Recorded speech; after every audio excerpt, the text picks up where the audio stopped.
All right, welcome, guys. I've got a very, very special guest, Simon Powell. Welcome to the show. Okay, thank you. Thank you for the invite. I'm, Appreciate it. I'm so happy to have you on. And as I've been saying for these past couple of days, I've been wanting him on for ages. I'm so glad he's on. And but what I've invited him for is what he was saying, that Arteta should leave, and I was saying, nah, I want Arteta to stay. And basically, this podcast is us discussing about what's wrong with Arsenal and the case for and against Arteta. So that's where we're gonna start. So let's start with what's wrong. What do you think is wrong with Arsenal? What do you think is wrong? What do I think was wrong with Arsenal? Yeah, why are we in this predicament? Well, we've got no midfield to begin with. We can say that 100%. Our defence is the second best defence in the league. Yeah, Manchester City. And you look at the teams that are above us. And then our midfield is non-existent. I don't care what anyone says. Rob Holding, David Luiz, Granit Xhaka and Mohamed El Neni. Them four in your team in the Championship would not get you out of the Championship. They'll be like a bottom half. They'll be bottom half of the Championship. Yeah, big time. That's the problem. And I'm scared with Arteta because I was baffled that he gave Rob Holding a new contract. I've not nothing against Rob Holding, and then I've spoken to a few people, and they've said it's to preserve his that's what I heard. Price tag, and it's like what 10 mil. That's all he's worth. That is 10 mil. He's not worth any more. He ain't going to get any better for me. I think him and Pablo Mari together is a recipe for disaster, even though I think Pablo Mari is our best centre-back. He's very calm on the ball, to be fair. Yeah. If you look at Gabriel's still young. He's learning. We need someone in the summer to put next to Gabriel. And the dream for me would be Varane from Real Madrid.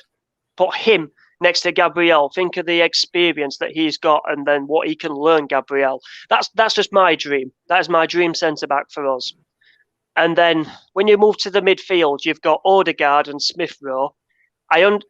We were told by Arteta that they won't play together, but they're going to basically, Odegaard's been brought in to help Smith Rowe. Since they've been here, he constantly keeps playing them together. And you're taking the ability away from Odegaard and Smith Rowe. For me, they can't play together. You have to pick one or the other. Because with Pepe, with Aubameyang, with Lacazette, with Saka, because you cannot drop Saka. No way can you drop Saka.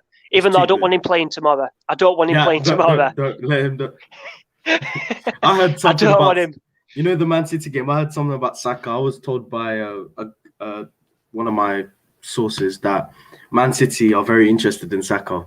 And when I heard that, I was like, no, please. He's not going anywhere. I really don't want him to go. But Saka won't go anywhere because he's come through the youth system and he's come from round Arsenal, and that's his home.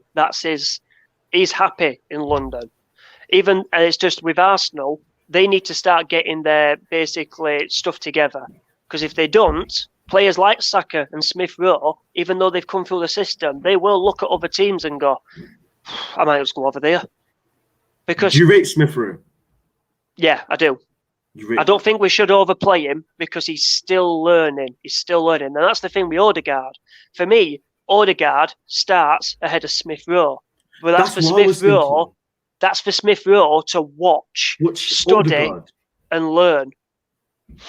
What I was told is that Arteta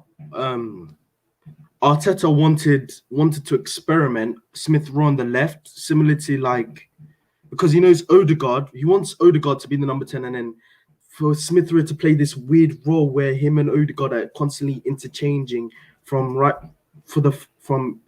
to swapping places constantly. But I don't think that works. It doesn't work. It does not work. I think Odegaard should be staying in the middle, should be playing because he's more experienced, and Odegaard has a very smart brain. So Smith Rowe should be watching Odegaard, watching how he passes, the direction Odegaard constantly thinks 2 steps ahead before he receives the ball. So when he gets the ball quickly, he knows where to pop it off. Smith Rowe should be watching that and implementing that to his own game. Because what I see from Smith Rowe, I think he's so talented, but I think there's more. He needs a little bit more dynamism to his game. that makes, if he has Odegaard's part of the game, I think Smith Rowe would absolutely be world class. That's why I think you should watch off Odegaard and copy his methods. That's it. And then you'll get Arsenal fans on social media going, well, he's not playing Smith Rowe now, so what's happening? It's like you don't understand what he's trying to do. He's tried playing both of them at the same time. We did it against Benfica on Thursday, and for me, they just could not get their rhythm going. And even when Thomas Partey came on, Partey didn't even know what he was doing in midfield because Odegaard was getting in his way, Smith was getting in his way, and then you had Willian that came on, and it was like, you're just jumbling everything up. What are you doing? For me, when it went 2-1, it should have been Martinelli and Nicolas Pepe on for Smith Rowe and what's his name? Oh, bloody hell. On the wing. I can't remember. So, but team that started now, this is mental. But basically, I would have brought on Nicolas Pepe and Martinelli because they would have stretched. They would have gone down the wings and they would have stretched and given more space and freedom to Aubameyang. And it would have been like the Benfica. The first one. Oh, yeah, the first one. So that's what I would have done. You could do that in the second leg as well, to be honest, when he brought on Willian, which confused me as well.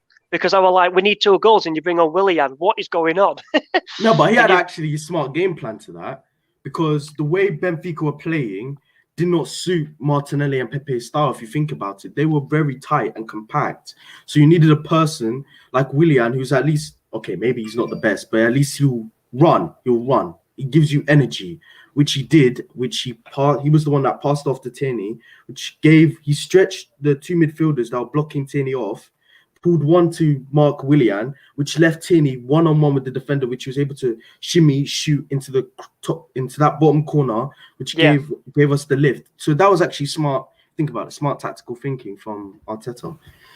Yeah, and I can understand that. It's like with some of the players though that is looking at.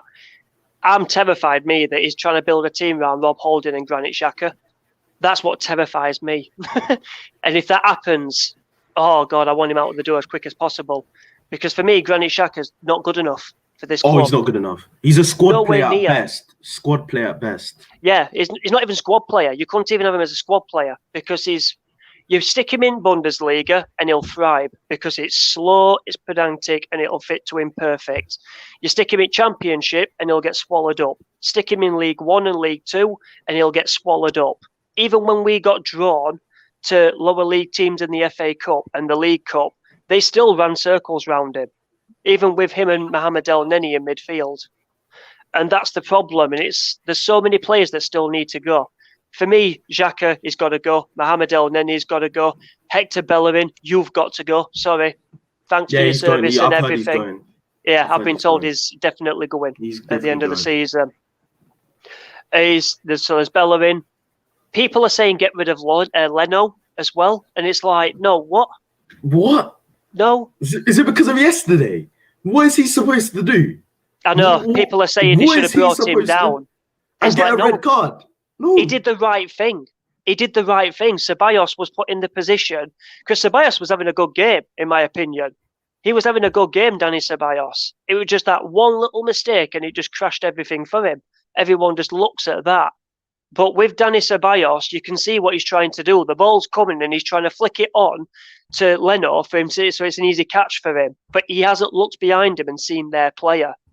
And as soon as he's seen that, that's it. And it goes 2-1. And it's just mental. I was watching that and I was like, oh no, Ceballos, what you've done. And I didn't watch it, that first goal, you didn't watch the game? No, I can't watch it. When I see the team lineup, and I see Bellerin, Aziz Xhaka, and Mohamed El Neni, and I see Rob Holding, I can't watch it. I can't put myself through it anymore. I didn't even watch the City game live. I can't watch it, but then when the game's finished and I know the result, then I'll watch it because I know the results and I've seen what people have said on social media. Then I'll watch the game and I'll look at it and go, oh, fuck it, I didn't know it was that bad. That's when I'll watch it. Then gosh, you didn't watch the Benfica game. You would have the amount of stress that Benfica game put on me was ridiculous. I'm so glad you didn't watch it. For example, their equalizer. I was screaming at Ceballos because what Ceballos did was for the first goal, the midfielder was running into no man's land. I don't know where he was going, and Ceballos just took him out. I was like, "What are you doing?" Because these type of teams in the knockout stages, they are very good technically on the ball. So he put it in a perfect position for any technically gifted free kick specialist to do, and he hit it top bins. It was absolutely amazing. Did you see the highlights? Yeah. I watched the full game. I just don't want to watch it live because I can't watch it because it's so frustrating. So frustrating. Does me head in so much. It's like watching Bellerin, and he's done brilliant to get to the halfway line. And Aubameyang, Pepe, Willian, Saka, they'll make a run, but he plays it to their feet. And then when they get the ball to the feet, they've got 2 or 3 men in front of them. And it's like our fans turn around and go, "Oh, fucking brilliant. Oh, rubbish. Rubbish. Why are they not making a run?" And it's like, well, tell Bellerin they are. Bellerin, that's Bellerin, it. He don't Bellerin play the ball for him to run onto. He plays it to their feet. And if he can't play it to their feet, he looks up, he turns round and he plays it backwards. It gives them plenty of time to get into position. And then we start doing the bloody can-can, going side to side like this. And that's what's annoying with Bellerin. That's what's annoying Bellerin. Bellerin is I was watching the Hybrid Squad, the one you recommended to me. And the guest that told me about Bellerin really honed down to me why he plays like that. Bellerin is a winger. He's a winger. He's basically a winger. And Bellerin, his biggest asset is running, just bombing forward on that right-hand side. But Arteta has him in a position where it limits his best asset, which is to run, bombing up down the flank constantly. He's playing him in this middle inverted central midfield role, which doesn't work for him. So when he gets the ball, he's bringing the defenders that are chasing him to Pepe, who Pepe doesn't want that. He wants to be like Morris, who is one-on-one with his fullback, so he can beat him, cross it in for the strikers like Aubameyang, Lacazette, whoever's playing. Pepe wants to be one-on-one with his fullback.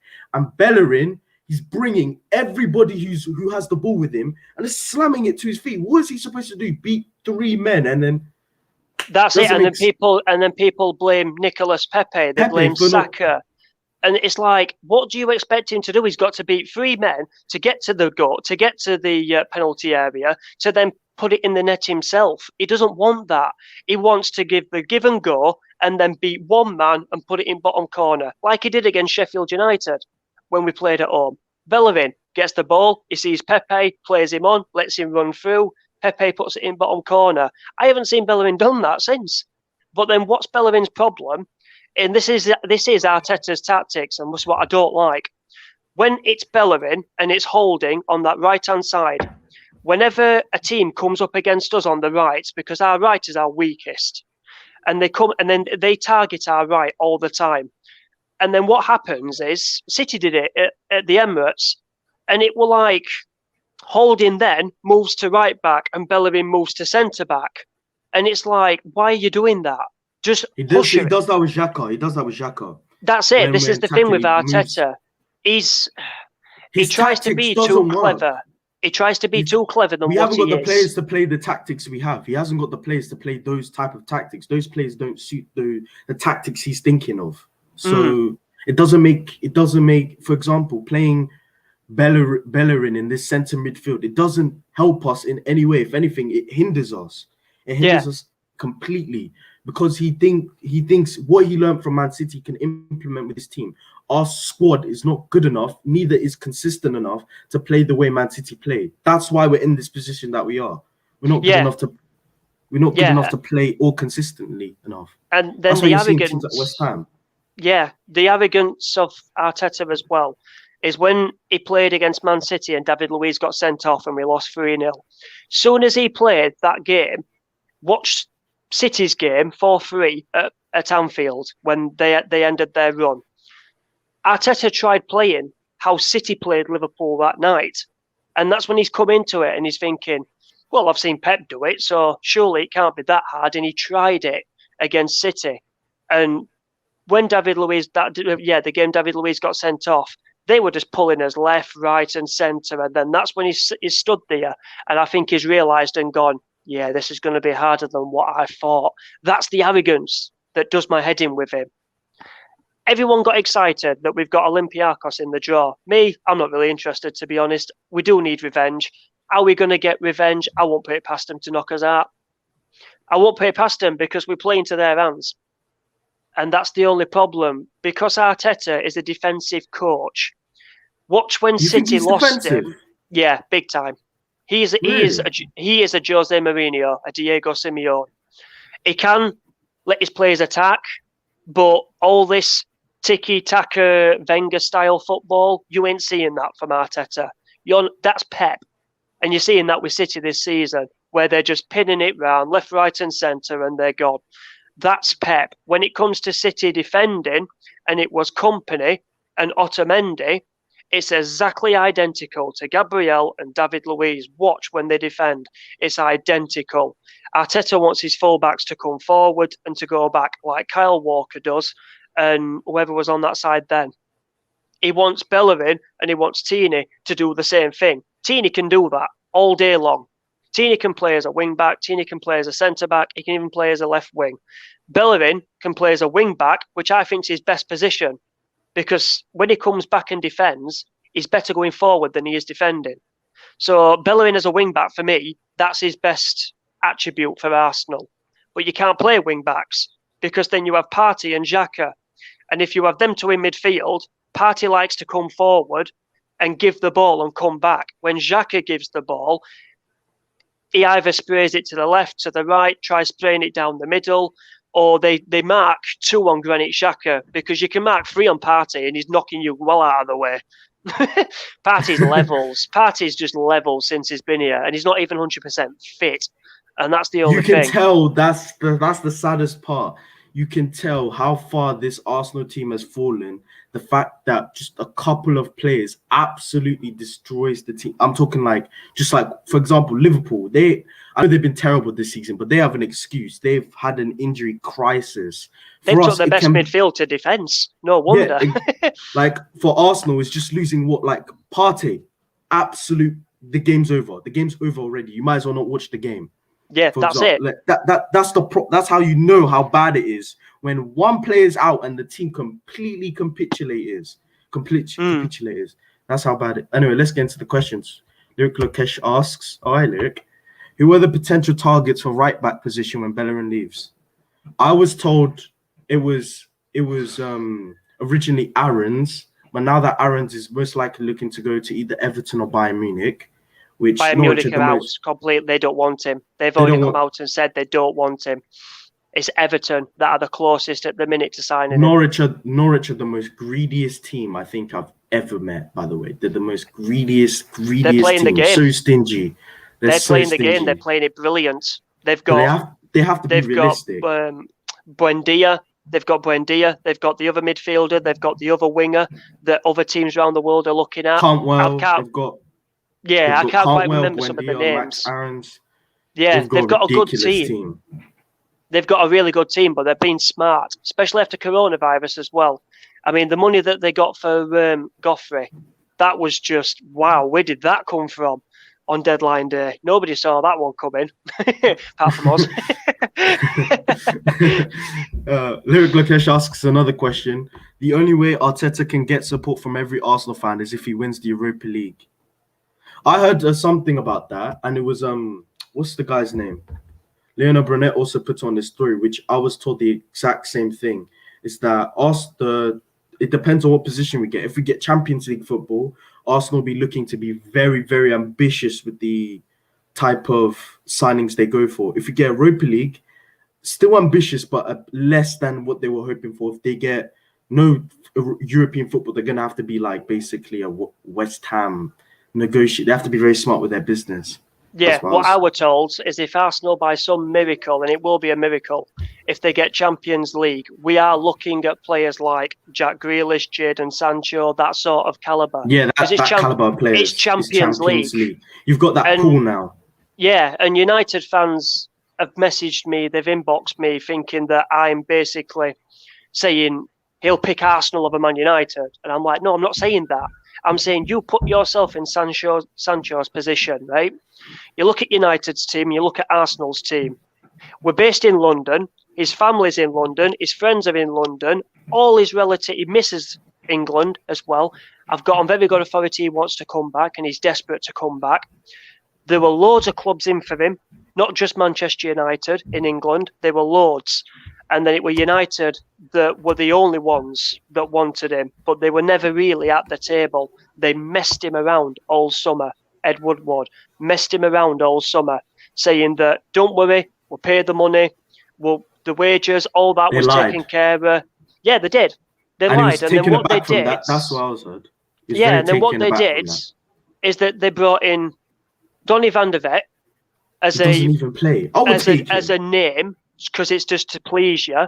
And then they went, well, we need a striker, so they got Edison Cavani as a free agent. Now, them two they are good deals. Them two, they are good deals. But it didn't make sense. That's it. Don't say that you're going to go for Sancho and then turn around and all of a sudden it all comes out that no, United were never at the table, because it looks embarrassing. And even Dortmund said that in all their years of negotiating with a football team, they've never laughed so much as that Sancho and Man United. And it just cracks me up. It just cracks me up, because I still talk to United fans and they say, you're in 11th. We're on the way up, or we're going to win the league soon. I'm like, no, you're not. No, you're not. You're nowhere near the league. Nowhere near. Because if Bruno Fernandes doesn't score goals, doesn't get assists, and doesn't create, where do your goals come from? They're screwed. Yeah, this is what they don't see. So much. It's like, Ollie's improved Man United more than he's improved, and Arteta's improved Arsenal. And it's like, look at your defenders, your back four that you've got. Would you take Arsenal's back four or yours? Ours. Fair enough. Your midfield, what would you take? Ours. There you go. What would you take strike force? Oh, definitely yours. Definitely yours. Well, we've got the second best defence record this season in Premier League, sorry. And then our midfield is anonymous, completely, just don't exist. But our strike force is up there with some of the best teams in Europe, in my opinion. But we just haven't got that manager to just do the attacking side and just let them go. If you want the best out of this Arsenal team, this is going to sound so ironic, you want Arteta as your assistant to do the defensive part, and then you have someone like Arsene Wenger to just do the tiki-taka philosophy and all that and score goals for fun. We would be second in the league and the closest to Manchester City. I honestly believe that. That's what we're missing. We're missing the attacking side. We could have Haaland, we could have Ronaldo, we could have De Bruyne, we could have all of them under Arteta. You're not going to get the best out of them, because attacking-wise, he doesn't know what he's doing. We know that Pepe is best on his left, because Kieran Tierney or Cedric have proven it, because they get overlap and they give him so much time that he looks unbelievable. And he can do the sort of things that he did against Wolves at Molineux, that goal of the season already. But when you stick him on the right and you stick him with Bellerin, he's a one-man team on that right-hand side, because Bellerin doesn't come and help out. He just stays at the halfway line and then slightly moves forward a bit, but you're expecting Pepe to dribble past everyone and put it in the net. It don't work. So that goal against Wolves at Molineux, if that was on the right side, you wouldn't see that. But because it was on the left, that's when you saw it. And what confused me was the Sunday Man City. Saka is brilliant on the right. Pepe is brilliant on the left. Oh, I'll put Saka on the left. I'll put Pepe on the right. And it were like, what are you doing? Seriously, what are you doing? But I've watched it and I've gone over it. Because Bellerin is so bad on that right. City could have scored whenever they want against us. They were literally taking the mick. They took De Bruyne off on the 60th minute because they went, job done. They're not going to score. We could play for a fortnight and they're not going to score. And then what they've done is they've put Pepe on the right and Saka's on the left, because Pepe will do more on the right and will help Bellerin out. Yeah, and help Bellerin out. And that's what Arteta did. And it just backfired, because City are just too good. I watched them today against West Ham. And West Ham, for me, are the best improved team this season. And even they struggled at sometimes to keep up in that second half. I mean, to keep up with City. They're relentless. They're relentless. They're colds. They are colds. It's so bad. They get on the pitch. They get on the pitch. They know their tactics. They know what they're doing. They know exactly what player is going to be where, and that's it. Once they win, that's it. They move on to the next one, and they move to the next one, and they move to the next one. 20 wins in a row. But what saddened me though for today's game, we've gone City now. What saddened me with today's game was Aguero. He's done in the Premier League now. You're watching him run in that first half and a bit of the second half, and it's like he couldn't even keep up. I didn't even see him play. Yeah, that's what I mean. And he couldn't even keep up with West Ham's centre backs. It's horrible because I love Aguero. It's the injuries. Yeah.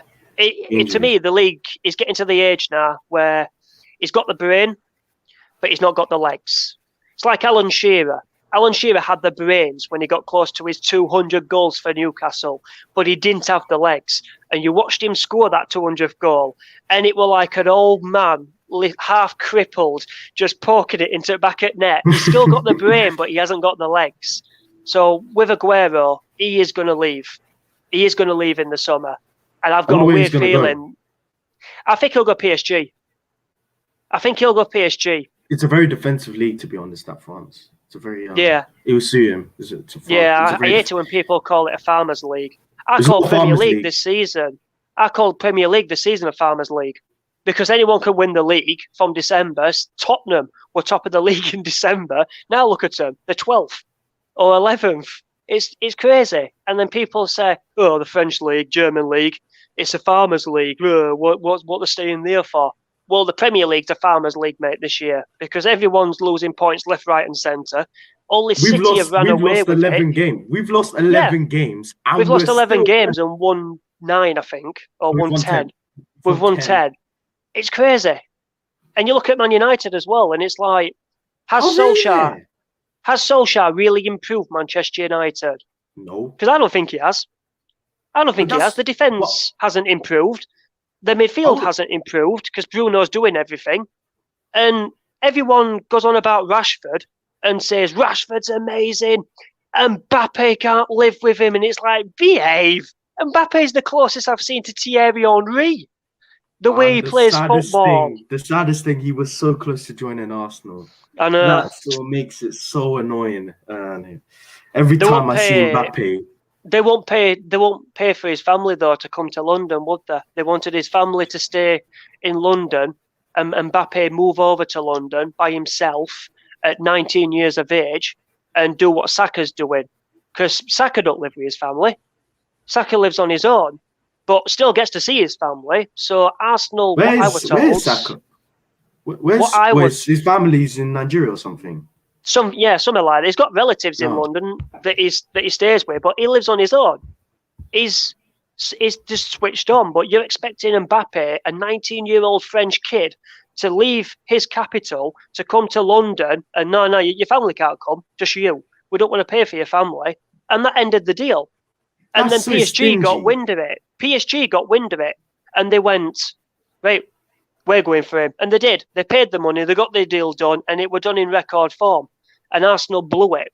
Same as Pochettino when Arteta. Arsenal could have gone ages ago. Yeah, with Pochettino. Wait now, let me try and remember. Yeah, Pochettino, PSG got wind that Man United were circling, Arsenal were circling, but they wanted to get rid of Thomas Tuchel because obviously some of the players had had enough of him, what I was told.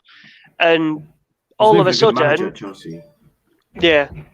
all of a sudden, Pochettino then was starting talks with PSG because everything was lined up for him to be Arsenal manager.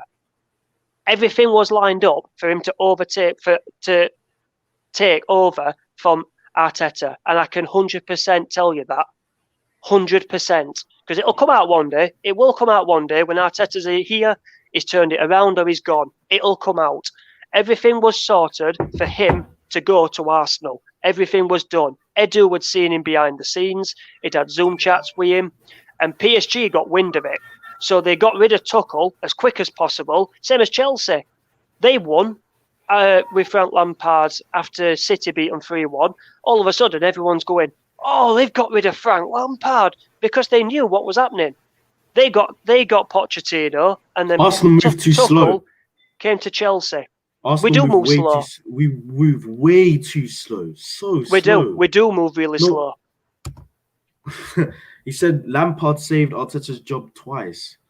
Now, someone has to defend Arteta, and I will say, although I still like him, there's stuff I don't like about him, and I can see why people have turned against him on Arteta. I understand that, but I can say for one thing for sure, Arteta has shored up the defense. Yep. We have the second best defense in the league. He has improved players like Saka. That's undeniable. Although Saka was already talented, he has improved him. He's added goals to his game. See, with the youth, I don't think he's improved the youth at all. He's not improved the youth, and he hasn't used the youth. He's had to use the youth. He's had to use Smith Rowe and Saka. And it says everything about your club when two young kids from the academy are coming in to save Arsenal and being the closest with Aubameyang on scoring the goals and helping the club to basically move from where we were to now where we are. So with me, with Arteta, I don't. That's one thing I don't agree with. He hasn't really improved Saka. Saka's still doing the same thing that he did under Emery. Emery, for me, improved Alex Iwobi. He improved Lacazette as well. They were both unbelievable underneath him, chipping in with some goals and assists. He got a tune out of Lacazette. We never had problems with Guendouzi under Unai Emery. We did. Teething issues. There was one problem. Good evening and taking the thing and all that. Yeah. I think with Arteta, because Arteta was an inexperienced manager, Guendouzi sort of took the piss with Arteta more than he did with Emery, if you get what I mean. Because he knew he could get away with it. Yeah, because I'm seeing people saying, bring Guendouzi back, and I'm like, no, I don't want him nowhere near the club. I don't want him nowhere near the club. He could be the next Pogba for all I care. I don't want him near the club because he is a problem, and he needs to find a club with the right manager to put their arm around him because he's a young kid. Same as William Saliba is a young kid. He needs to find a manager to put his arm around him, to bring him back down to earth, to make him mature, wise, not be such an idiot. But I blame Lacazette and Aubameyang for that because those they didn't manage him. Yeah, them two are class clowns on and off the pitch. We know this. And Guendouzi's looked at that and gone, yeah, brilliant. Because that's why I didn't want Zaha at Arsenal. Because I didn't want Zaha to fall into the category of Aubameyang and Lacazette and just doing jokes all the time. Partey has started doing it in some videos, if you've seen on Arsenal media. On Instagram with Bellerin. Yeah, Partey has probably the best agent in world football for me, in Samuel. Has the best agent because he keeps Partey, keeps him grounded, keeps him level-headed, keeps him stayed down, and he keeps him concentrated. Guendouzi hasn't got an agent like that. Guendouzi's agent was touting him around looking for the highest price. And that's the sort of agent you do not want as a young kid. I think, and I can see why Aubameyang and Lacazette, they're very much the jokers, and they're not. His boots are embarrassing. And to have them as your first and second captains really shows. Like for me, Tierney should be captain. He leads 100%. By example. He leads by example. Seeing Aubameyang joking, you even see in the training videos, all they're doing is laughing. All they do is laugh. They don't take anything seriously. Yeah. For example, when we were struggling, that infuriates. I love Aubameyang, but sometimes it infuriates me. The things he cannot take he takes everything as a joke, like it was a joke to him. Yeah, same as when he beat John Stones and John Stones need him and he slided down the banking and he's like this, he's laughing like this, and it's like, I know you're not laughing, taking the piss. You're laughing because you're thinking, what am I supposed to do? I beat a man and cross it to who? And then I've got to get back and I've got to run half length of the pitch to defend. And it's because he's got no support. That's why he's on the banking and he's going like that. what am I supposed to do? I can't do everything. So I get why you were laughing that day when I saw that, because loads That's of why I Arsenal wanted fans. Lacazette to leave. I think Lacazette's going. He's going. He's definitely going. He has agreed a 2-year deal with Arsenal, Lacazette, but because it's not signed and sealed, you can agree a deal and you can leave it on the table for as long as you want. Until it's signed, that's when you know what's happening. But even though he's agreed a 2-year deal, Arsenal do want to ship him out. They tried to get him to sign the new deal, the 2-year deal, to preserve his price tag, to see if they could get just a little bit more for him. Because you're looking at what, 30 mil for Lacazette, not even that. It's crazy. Absolutely crazy. But I blame the old regime. The old regime were the biggest problem for me. And it was the old regime. Gosh. It was the old. Yeah, it was the old regime. I don't even. You know what? I know a lot of people put a lot of heat to the owners, and for most of it, I do agree. Like, they don't put the investment, but I'm surprised that no one's putting the heat on the old regime. For me, the old regime were very, terrible, very bad. Their Kroenkes put the trust in the wrong people. I'm even surprised Ivan Gazidis is at AC Milan and they're playing this well. Maybe because they have a better structure than the one was at Arsenal before. I don't know. But the way the Kroenkes I can tell you for a fact, the Kroenkes put the trust in the wrong people, which affected us for years to come. And they didn't see it because they don't care. They literally thought, oh, I'll leave it with them. They'll as long as we get Champions League football, I don't care. They never checked until it was too late to see the problem. Yeah. See, the thing with the owners, everyone can say that Kroenkes are the ones to blame and they don't invest. When Stan Kroenke came to Arsenal, in his first interview, he said with his own words, I didn't buy Arsenal for trophies. And he didn't have enough shares when he said that to rival Alistair Usmanov. But all the Arsenal board, they sold their shares, same as the fans that had shares in the club, they all sold their shares to the Kroenkes. Alistair Usmanov could not even get a look in. And it were David Dean that wanted Stan Kroenke. It was David Dean that wanted Stan Kroenke, basically, and brought him to Arsenal. And because he didn't want a sugar daddy owner. Arsenal didn't want a sugar daddy owner to put loads of money into the club. Yeah, to put loads of money into the club, to then sell the club and then leave them financially ruined. If Stan Kroenke leaves Arsenal, Arsenal don't have to pay Kroenke a penny back because he hasn't put a penny in.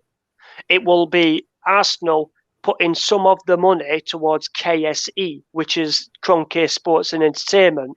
Since they've been here, they have literally invested most of their time and effort with Josh Kroenke into Arsenal and helping Arsenal. They helped Wenger towards the end. They helped Unai Emery, but it were a last-minute barbecue at Stan's house that made them go for Pepe rather than Zaha. They went for Pepe because he's at a higher ceiling, younger kid, and more potential than what you get with Zaha. So with Pepe, it's a project. Same as Partey, it's a project. Partey was the number one signing this summer. Yeah, definitely. And that was it. And everyone says, well, we've known the release clause. I'll put a name out there. I was told, although Partey was the number one signing, of course, Partey and Edu have the, I should turn on my light, I'll do that in a second. They all have the number. I was told that one of the signings they were looking at was Nico Barella from Inter Milan. Yep. They really liked the look of Nico Barella. I think it was more Arteta with that idea. Yeah, Arteta likes him. Nico Barella, he loves Aouar. I don't know why he became such a fanboy of this boy. He loves Aouar. Yeah, he wants Aouar as his own Kevin De Bruyne. He wants Aouar to be the core of his midfield. I was told he loves Aouar. He likes the way he plays. But Nico Barella is one player other than Partey they were Arteta liked. Actually, I think Edu wanted Partey more than Arteta did. Because Arteta was saying, let's get Barella instead. But Edu was like, no, we must get Partey first. We need... He was like, okay, enough is enough. We need a defensive midfielder. And Edu... Yeah. And for me, I was like, really? You really wanted Nico Barella? You don't even defend properly anyway. at that time anyway. At that time. Yeah, because everyone were worried about, is it Partey or Aouar? Is it Partey or Aouar? It was both. And then even Arsenal were not taking the piss, but basically showing fans that they wanted both. With Santi Cazorla's laughing, and you've got the different colours behind. And then you've got Partey, and then you've got the blue, and that's Aouar for, obviously, France. So even the club knew what they wanted. But with Partey, it was, we've known his price tag, we've known his release clause. Why have they not paid it straight away? Because if you pay Thomas Partey's release clause on the first day of the window, then all the other clubs they know you have money. Pay us the king's ransom. They know you have. They know you have money. That's why Atletico Madrid were absolutely stunned into disbelief. They could not believe it. They were so surprised. They wanted Torreira and Partey to play together. And then we tried everything. We tried offering them Guendouzi. We tried offering them Torreira to help them out. And they literally just took the absolute mess out of Arsenal. And then when they paid the release clause, they were even willing to take the Torreira transfer back and say, nah, if you want Torreira, you have to pay for him now. We've got Partey, we've paid release clause. It's smart business, and it's showing that you will not be messed with. So all I can say is that if Arsenal somehow got Champions League football, don't write any player off, apart from probably Haaland and Mbappe. Don't write any player off. Because the Kroenkes are here to invest. They have 100%. They have 100%. In Arteta. Yeah, because it's like Arteta. Yeah, when Kroenke and Usmanov were together, and they shared basically percentages. As an owner, why are you going to go out and improve the team by chucking all your money in towards it when you've seen the old board piss the money up a wall, plus anything that you get back in percentages, which is bonuses, it don't go just to you, it goes to Usmanov as well. Because that's the thing. Now that the Kroenkes have 100% of Arsenal, if we went on and won the Premier League and the Champions League and an FA Cup, did the treble in one season, all that prize money for doing all that goes to the Kroenke. It don't go to Kroenke and half to Usmanov because of the shares. So now Kroenke knows that when Arsenal do good, he does good. Not when Arsenal do good, they do good. So Kroenke is a smart man. He's a very smart businessman. He knows exactly what he wants to do. I would love for him to sell up and give it to Dangote. I would love it. An Arsenal fan. He's an Arsenal fan, I can tell you that. Yeah, he is. He's finished his projects and all that. Once coronavirus has died down, you'll start seeing reports and stuff. But he's already contacted Kroenkes and told them of his plans, what he wants to do with Arsenal. And they're aware of this. Why do you think they've come out now? That's it. But why do you think all these stories have come out now going, if Arsenal get Champions League, we'll do this. Or if it's Europa, we'll do this. Or if we get nothing, we're just going to have to be smart in the market.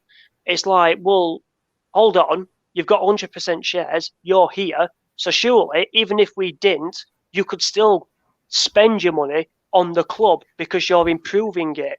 Now all these rumours have come out about Dangote. They're sort of pulling it back. Yeah, they seem random. They seem very, very random. I wouldn't lie. When I saw that, I was like, what? Where did this come? This is something's interesting. Maya Abdi said, what positions are we targeting from the summer? Well, I was told, I will not just tell you the positions, I'll tell you the players. I was told we're looking at a winger, potentially, a right back, and a midfielder to partner Partey.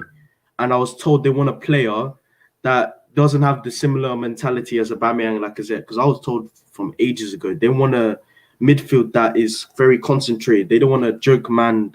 They're very joke man like attack. Although that they make it seem there's a connection and stuff. They want a midfield that they'll partner like they wanted a partner for Partey that Partey will be good friends with, which is why I was told it's Basuma. They know each other, and why I was told it'd be most likely Basuma, but they want a midfield that will be concentrated, not as jokey as Aubameyang and Lacazette, because I know for a fact Partey and Basuma are good. They know each other very well. Yeah, they communicate with each other off the pitch. They even and Lamptey for right back. Yeah, that's what I was told. Even though Lamptey signed a new deal, if Brighton go down, Bazuma and Lamptey are the ones that Arsenal want.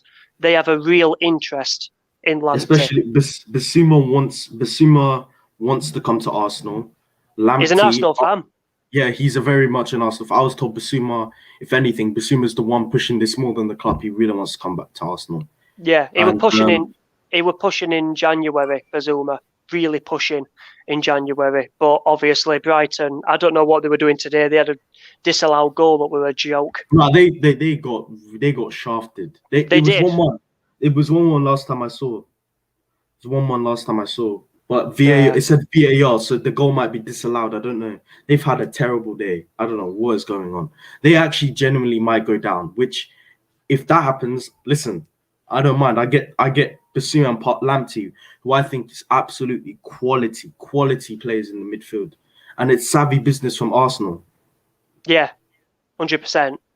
The positions I were told were right back, left back, back up to Tierney. Josh Doig, I was hearing. They wanted the young left back. They want a young left back for Tierney, so they know they don't want like some oldie that's gonna blow. They don't want an expensive wage budget. They don't want an oldie that's coming there to retire.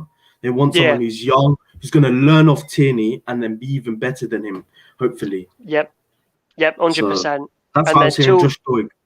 Two midfielders. They want an enforcer, a controller, and an assister. That's what I was told. So obviously you've got your party controller, which Bazuma is a controller.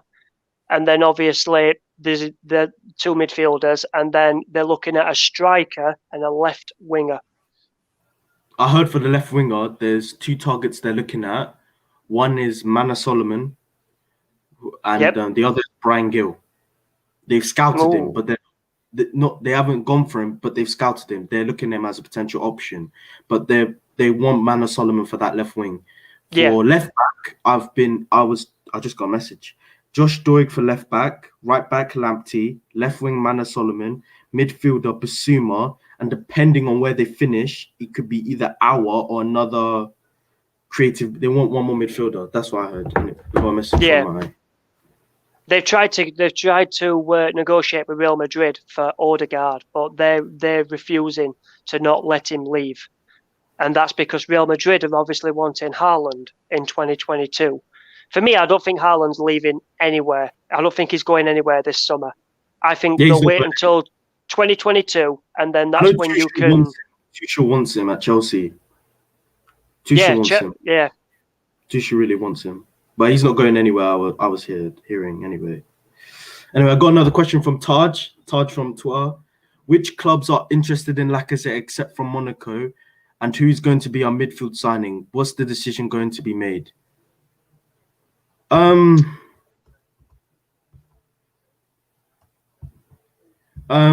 was hearing more. Oh, you continued that, Simon, actually. You answered that question. You can answer. I know Atletico Madrid are interested in Lacazette, but after the party, that's going to be interesting. And then there's Juventus. Juventus are also interested in him. And Everton are interested in Lacazette. Oh, Everton. Yeah, Everton. Ancelotti likes him.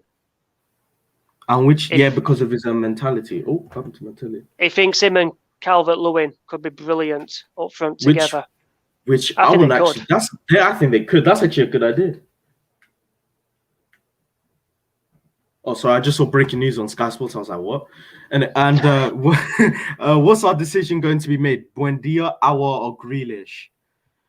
I was hearing they want to see what's happening with Odegaard first. But what I'm hearing from Real Madrid is that they do not want to sell Odegaard.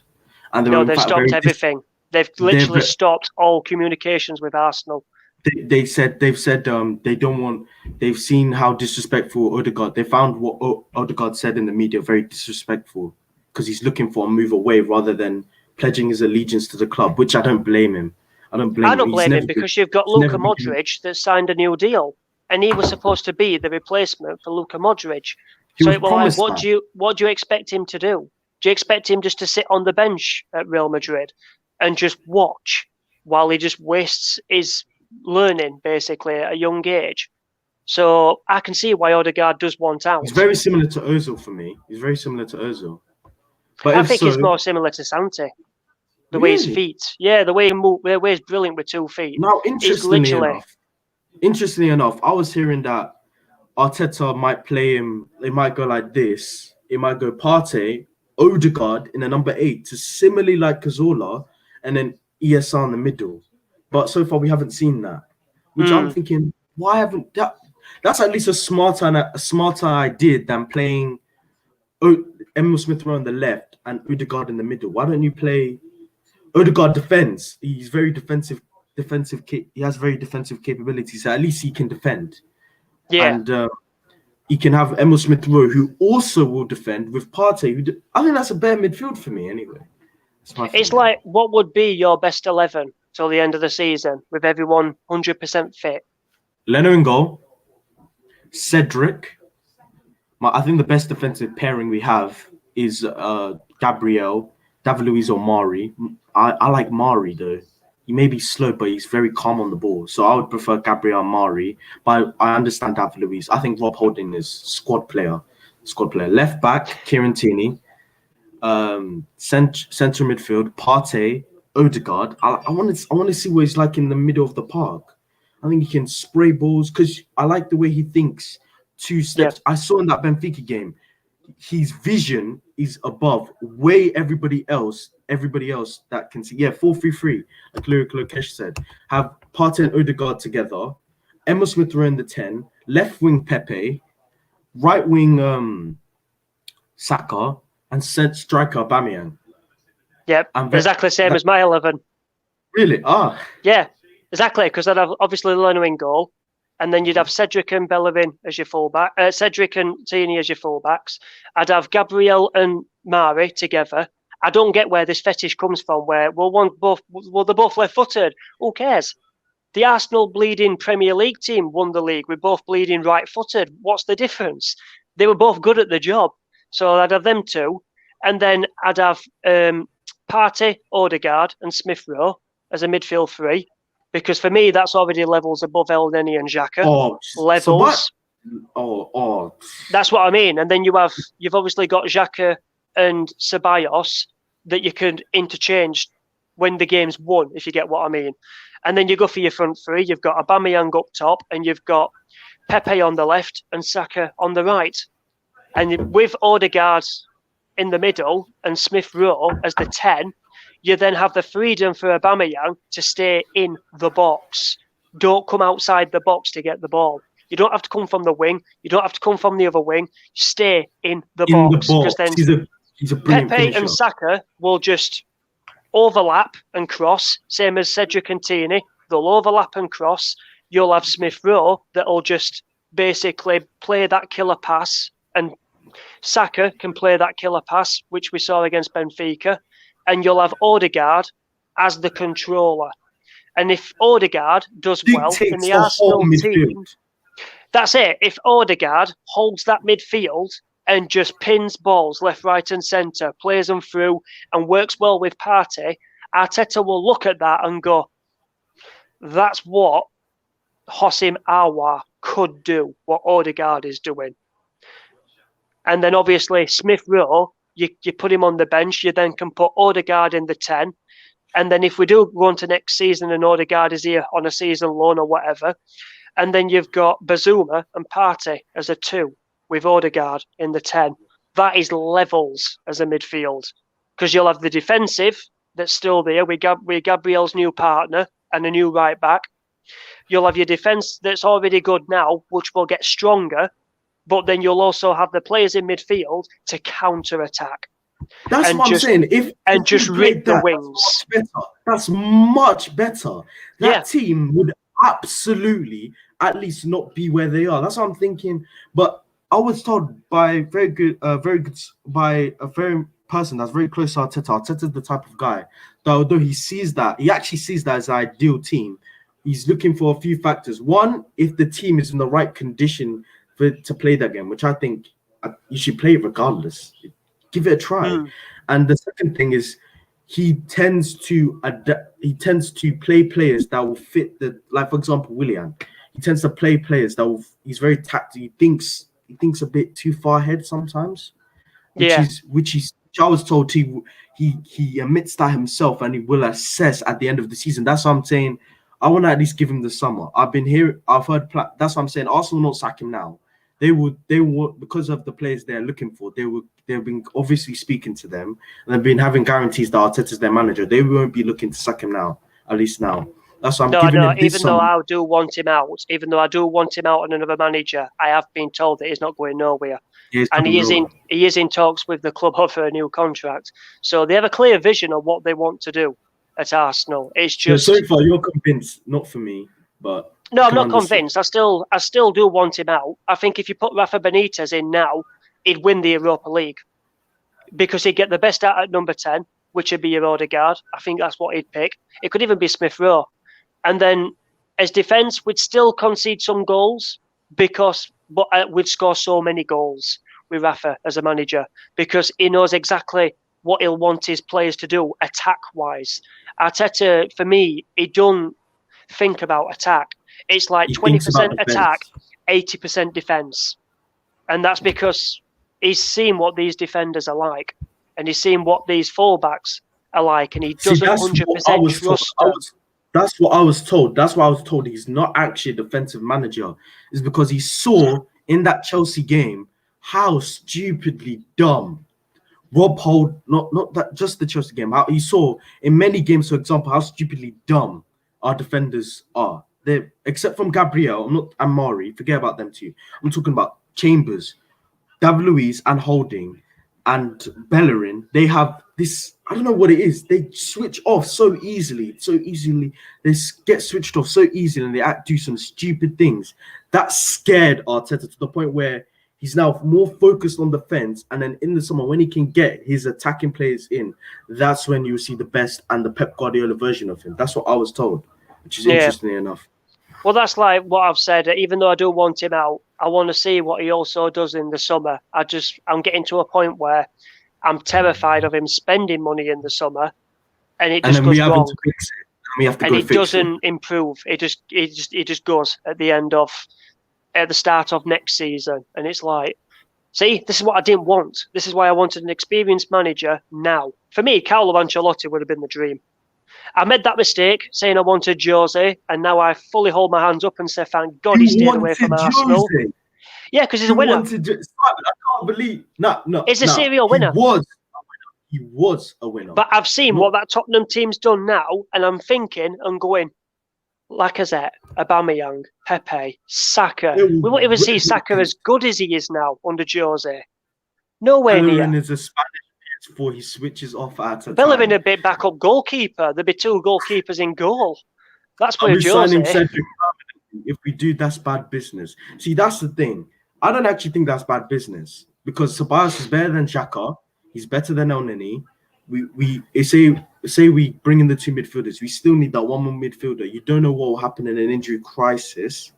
And Ceballos is better than Xhaka, better than El Neni, which I was told Xhaka's not going because Arteta likes him. He sees him as a leader, which off the field he is. Which I'm like, okay, off the field, he's at least not David Luiz, who makes less mistakes than Xhaka, but he still makes mistakes. Don't get me wrong, but so Arteta really likes Granit Xhaka. Yeah, he sees him as a leader. Oh God, I'm going. Bye. I told you that's what terrifies me. He won't play him. Don't get me wrong. He'll be like Xhaka will be a squad player, but he sees him as a leader in the changing room. I don't see him as a leader. I just see him as an arrogant footballer, especially in that interview when he goes, "It's my club." No, it's not, mate. I was here before you, and I'll be here way after you, and so will my kids. I just don't. It's not surprising to anyone that since he's been at Arsenal, we've not done anything good in the league. We haven't done anything. We haven't challenged. We haven't been anywhere near top 4. We've won a few FA Cups, and it's like, it's just not good enough. Everyone wants to sell Xhaka. That's why I think Xhaka will leave eventually, but not this summer. Probably. Well, Edu and Arteta don't like each other. They don't get on with each other, but they respect each other as in their position at work. But they don't like each other. They have different targets, than each other. But with me, I think with Arsenal, they've given Arteta too much power. I think they've given him too much power. He shouldn't have been named the manager. He should have been still the coach. He should still be the coach. Because what's the point having Edu and other people in their positions when you've got a manager? The whole idea was a coach. And then you have your tactical, whatever it is Edu does, technical director. And then same as you've got your Raul Sanelli and all that, you just have him as a coach. I just think they've given him too much power. But he's got until summer. So I want to see what he does in summer. But if I could get rid of him now to bring Rafa in, I'd do it in a heartbeat. You rather get rid of Edu or Mikel Arteta? Edu or Mikel Arteta? You'd rather get rid of...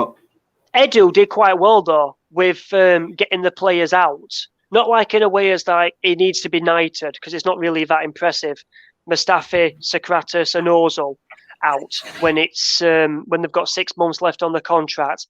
Well, that's not really that impressive. Well done for getting them out, but they were going to leave anyway, end of season for note. So, and technically they have left for note because we've paid them off, and one's coming back in bloody hell, what's his name? Kolasinac, who's coming back in the summer because he's only on loan. Right, I'm back. Seem to have lost the host there. What are the striker targets? Now, I actually don't know who the striker targets is, because I was told striker is not, it's a priority, but not right now, because Arteta sees Martinelli as a replacement for Aubameyang. But were you told any striker targets? I've not been told any targets. I mean, there's Patson Daka. They really like him. They wanted him as a replacement for Lacazette.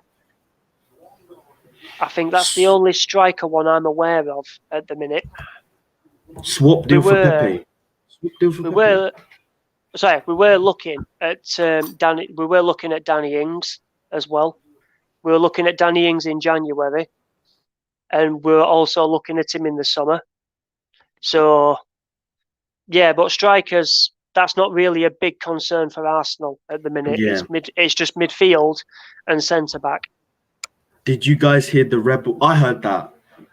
Did you guys hear the Schalke Rebel? Apparently, Mustafi Kolasinac. See, that's why I have to commend Edu. He got rid of the clique, as they were called, their clique, their group, because they are also part of the problem. Yeah, because I still think to this day that Ozil was the one that was giving out information. Really? I do think that. Not saying he did. I'm saying I think he did. I was told it could be Willian. Because Willian doesn't like Arteta. He does not like. He went to Edu and told I think it was him and David Luiz. He went to Edu and told Edu to sack Mikel Arteta. He doesn't like Mikel Arteta, which I don't blame him. I don't like Willian.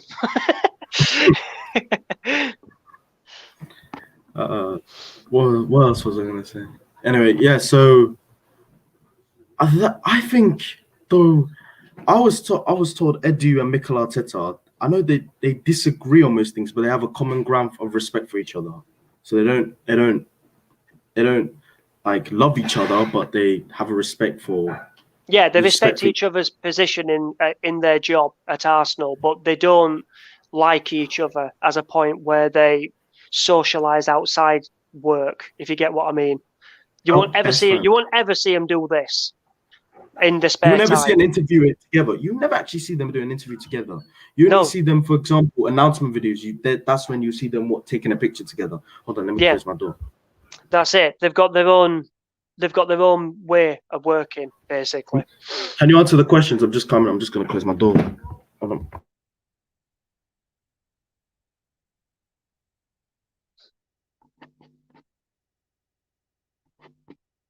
I don't think he knows I can't put the questions up.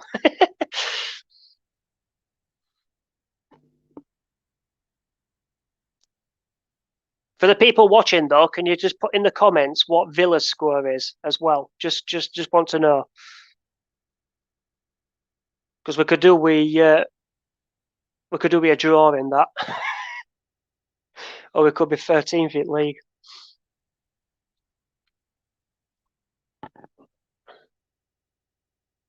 Make sure you like as well. Like, subscribe. I'm Fantastic. back. Did you answer? What was the questions that were there? What did I miss? Oh, Villa 1-0 up. Do you rate Marcelo Bielsa? He's an attacking coach. Do you rate Marcelo Bielsa as an attacking coach? I don't know. It's a bit awkward with him because with Leeds, I just like watching Leeds United play. The way that they've got no fear against anyone. They just. It's like they've got no brains though. They just think, oh, we got today, City. We'll just attack them. That's all they do. It's like we're against Man United, 6-2 at Old Trafford. For me, I thought Leeds were a better team all day. It's just that I thought they were the better team. They played into Manchester United's hands, but at the same time, they just don't care. They don't care. It was just hilarious. And then you watched them against Chelsea at Stamford Bridge, and it were like, they're actually playing Chelsea off the park here. It was just crazy. So would you take Arsenal? Bielsa.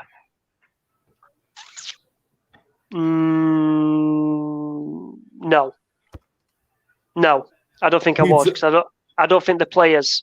I think it'd just be a massive. Oh, these players are such divas. I understand actually. Arguments a lot. There's too much work. He's giving us too much homework. That's what it will be. I've got Leeds United fans that say to me that their manager sends them emails every night before a game, and they have to read at least. Yeah, they have to read at least 40 to 50 pages. Say if they're playing Burnley away, they have to read 40 to 50 pages of how to understand what to do that day on the game. It's mental, but that's what sort of manager he's like. It's crazy. That's why Pep likes him. Leeds are like either they play prime Barcelona or they're like Sunderland. You just can't predict how they're going to turn, which is true. The thing is, the things I've been hearing about Arteta behind the scenes by what I've been told is that I still want him in, but I don't like the impression. The impression he's giving off is not very impressive, like first impression. Like I was more impressed by Steven Gerrard at Rangers. I've been watching Gerrard. I didn't think he'd be as good as what he is. He's got good. He's got them players drilled. Literally, they know exactly what they're doing. They can't defend though. Oh no, they can't defend. Gerrard, I don't think Gerrard did ever improve a defence, but going forward in a midfield, they're so good to watch. That's what I'm saying. Like, I'll take Gerrard at Arsenal. I know it's controversial. Not after he kills Luis Suarez. No. Okay, what about Julian Nagelsmann? I know he's been in talks. I was told he's been in talks with Tottenham. Yeah, he's waiting. It's going to cost Tottenham though excess of 35 to 40 million to sack Jose. That's what I'm saying to you. That's so unlevy-like. So if they want to sack Jose, they have to sell Harry Kane and Son. What a club! And Harry Kane wants to leave. I love this. Man United are in for Harry Kane though.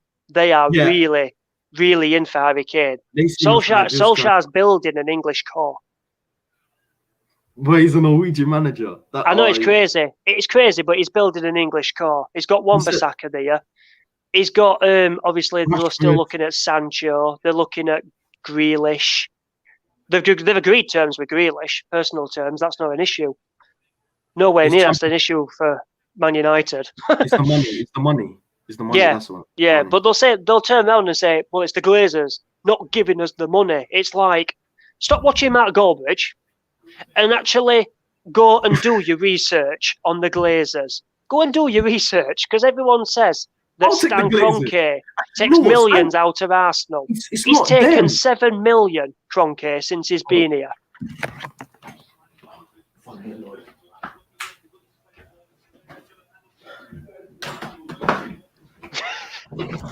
I was going to lose it if it gets any more darker. Anyway, back to what we're talking about.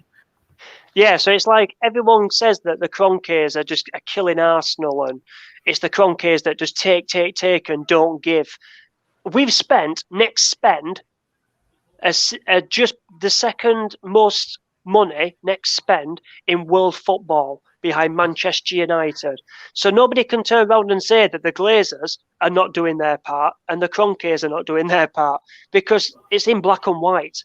Arsenal and Man United have spent more money in 10 years than Manchester City, than Chelsea, than Real Madrid, than Barcelona, and Barcelona are bankrupt.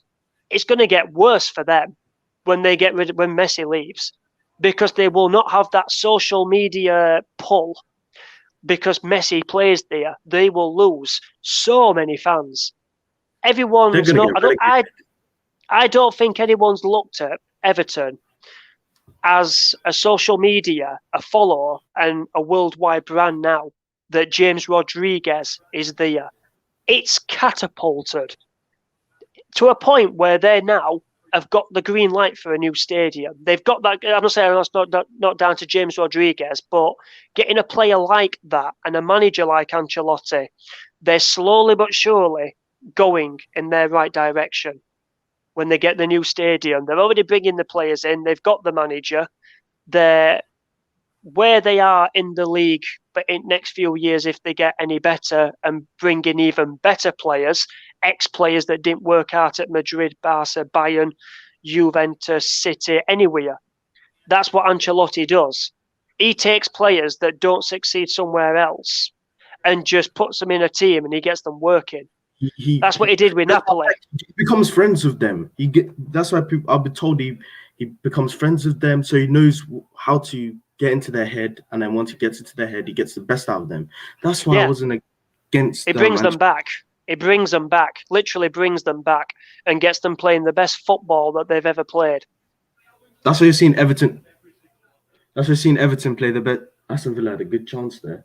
Anyway, that's why you saw them play the best but that's why you're seeing Everton play the best season I think I've ever seen them. What's your opinion on David Moyes? He was a write-off at Man United.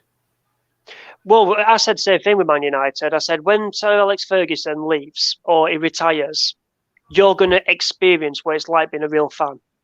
You're not going to get the titles. You're not going to get the European trophies. You'll be lucky to win an FA Cup. And I didn't know how right I really was on that video. And I wish I still had that video now to this day, because it's on my old phone and I sold it. It's gone. It was Sir Alex Ferguson's man management that won him titles. Yeah. Not his tactical nous. The players he had are actually not even very that good. It was mainly his man management. He had an aging squad, David Moyes, when he took over. He had a squad that won the Premier League, the worst squad, in my opinion, other than Liverpool, to win the Premier League. Got to get that in there. And then it's like, you're expecting Moyes just to get a magic wand and go, there you go, boom. What do you expect with Rio Ferdinand, Patrice Evra at the back? Aging players, give him time to get his players in, and then basically you can see what he's doing. With West Ham, it didn't look so good for him. It looked doom and gloom, and then all of a sudden, he's got this player, and this player. I can't stand Jesse Lingard. I hate the player with a passion. I can't stand him. I hate him. But I tell you what, under West Ham, he's proving a lot of people wrong. He's actually running midfields. And that I've never seen Bruno Fernandes run a game for Man United. He doesn't actually. I have never seen Bruno Fernandes run a game for Man United. Him there to prove a point. That's it. I've seen Kevin De Bruyne run games, but I've never seen Bruno Fernandes run a game. I've seen him score goals, get assists, take penalties. Take his penalties and his set pieces away is John Joe Shelby at best. That's why I honestly think he's a fantastic player, don't get me wrong, but he's not in the same category as Kevin De Bruyne. De Bruyne today was absolutely shocking in the first half. Absolutely shocking. And then all of a sudden, he just pins one, and it's like, where did that come from? That's the quality he has in him. It's actually ridiculous. That's it. With De Bruyne, I've seen him run games constantly. I've seen him run games against us when he's just a one-man army, and he literally ripped us to pieces. I was in the Emirates for the Atletico game when Thomas Partey absolutely dominated our midfield, and they were down to 10 men. And I'm stood there going, who is this guy? Seriously, he's everywhere. And he's just running through Ramsey, he's running through Ozil, he's running through Coquelin, and then he just puts him wide. What would you say if we got Aouar? Would you be happy? If you got out, I'd rather have Grealish.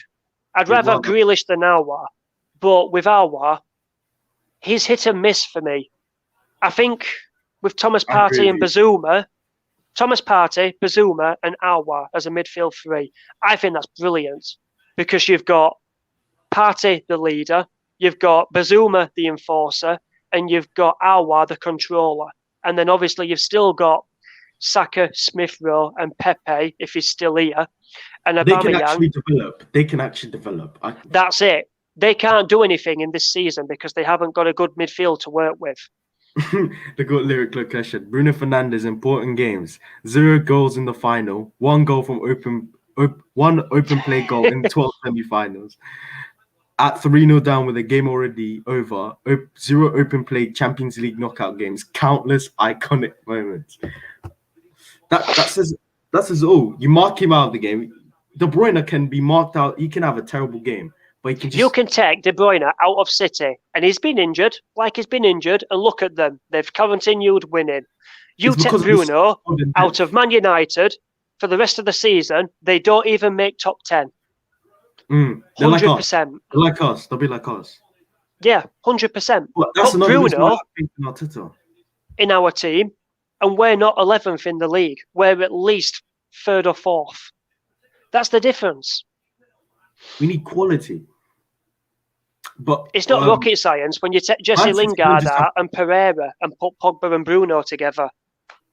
It's not rocket science. This is the last question we're going to end off before ending off the show. What is Arteta's vision now? To win the Champions League in 3 years. According to Willian. You can see he's got a plan. You can see he's not happy with his defence. He doesn't trust his defence. It's like what you said in that video. He could pull any chick in the world, and he will. I summed it up. And then when he shows the chick him, the chick runs out there. He's executed. That's it. You go into a club. There's you, your two mates, and there's Arteta. He's buying Dom Perignon. He's buying all the drinks and everything. The 4 models are over there. They've looked over. They've seen him flashing. And that's we are players. They flash too much and they don't work. And then they come over and then he chats them all up and he gets them all to agree to come back to your house. He says they're good at toilet and he pisses off in a taxi and goes home and you're left paying the bill. That's us fans. It's simple. That's exactly how I summed it up. Yeah, but that's why I'm confused. Why would you want Aouar? Aouar's very similar to these flashy. He's very flashy. So it's like, I know it's not like for example, I want players like, as Kevin Campbell always says, you want players that find it a privilege to play for Arsenal. Yeah, I get that, and that's what Saka and Smith Rowe have. They find it a privilege. I can tell you, Aouar's not. I mean, he would happily join Arsenal. He sees it as a stepping stone, but he's not like proud to play Arsenal. He'll be proud to play for like Juventus or Real Madrid. That's the clubs he would be proud to play for, not for Arsenal, this is another thing that gets me against Arteta. You said if players don't want to play for Arsenal, then already I'm like, really? That's it. And you're chasing Aouar, who doesn't want to come to us, but is waiting for Real Madrid or Barcelona. And it's like, well, you've just totally undermined yourself there, Mikel, because you've just told us if I have to convince a player to come to us. And it's like, you're going back now on what you said. Floyd Balogun confuses me. Harvey says he wants him here. Yeah, he wants him here. He wants to stay. He just wants game time. Well, since he's said that, he's stuck him in under 23s again. And it's like... I heard something recent. That's because of something that happened recently. But a breakdown in communication. Balogun's leaving. He's leaving.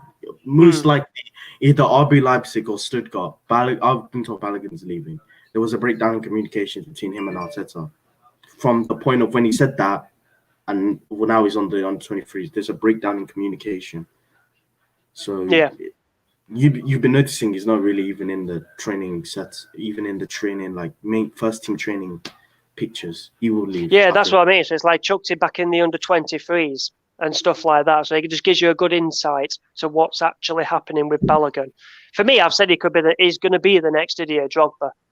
Who? Balogun? Wow, yeah, big time. He's going to be the next Drogba. And I didn't even rate Drogba, to be honest. It's like a thing, though, right? Would you rather have an informed Drogba or an informed Harry Kane? Drogba, because he was scoring the big games. Harry Kane all day long. Harry Kane all day long, because he's a guaranteed 25 to 30 goal scorer in the right team. Drogba scores important games, but isn't as good as Harry Kane, in my opinion. Oh, yeah, he's not as good. But I'm just saying in terms of like big games when you need it. Oh, if you're in a final, Champions League final, do you pick Kane or Drogba? Drogba all day long. Anyway, that's how I'm going to end the show today. Thank you, Simon, for joining me. It's been a privilege to have you on. I've really enjoyed it. You as well. Brilliant. And thanks for the invite. I'll come back on again whenever you want as well. Have you on again. Thank you, everyone in the chat, for asking these questions. It's been a brilliant show. Oh, let's end off on this. We need a midfielder like Leicester. Look at their midfield. Maddison, the creator. Tielemans, the enforcer. Ndidi, the destroyer.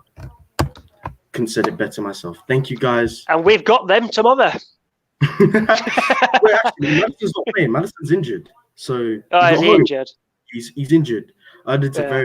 Apparently, what I've heard about that is that he actually needs surgery on his hip. Oof. Because of injury, but he doesn't want to have the surgery on his hip because he's worried it might affect him when he comes back. So he's kind of holding off. They want to hold off before. He was recommended to have surgery, but he doesn't really want to have the surgery. But we'll see. More players want this natural getting back to the best, basically. They don't want to be this, have surgery and get on a machine. And I agree with that. Anyway, thank you guys again. Thank you, Simon. Yep, cheers. Don't forget to like and subscribe, and see you guys soon. Like, subscribe. You can catch us on don't forget Transfer Exchange. You can catch us on the Transfer Exchange show as well. KS1 TV, Kieran Stewart. Brilliant every show. Sunday at 8 o'clock. I'll be tuning as well, asking my typical questions, giving Jerome the youth scouts, youth players they should scout in the future. You know, I was one that gave him Michael Elise from Reading. I was one that gave him Mano Solomon from Shakhtar Donetsk. 2 players we've had an interest in the past. So clearly, Jerome's on it. Jerome's on it. He watches so much with football, and he's on it. And then you've got Steve. I call him the agent, because the contacts that bloke's got is just mental. It's just top quality. All together as a show, we all know our positions, but we all know what we're doing. That's what makes it a great show. It's a great thing to watch. And see you guys. So I'll see you guys next time. Thank you, guys. Bye. Cheers.